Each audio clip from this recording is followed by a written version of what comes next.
To disable, swipe spacebar to switch between languages on your Samsung Galaxy S24 Ultra keyboard.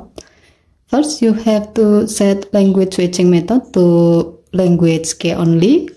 To do so, open an app or screen where you can type with your keyboard. As the example, while we are using Google Search. Next, tap the setting icon at the top of the keyboard. Tap Languages and Types. Tap Language Switching Method. And then select Language key. Now tap the back key twice to go back to the screen where you can type with your keyboard. Now you can only switch between languages you have added before by tapping the language key. At the same time, by choosing this setting, you are also disabling swipe spacebar to switch languages.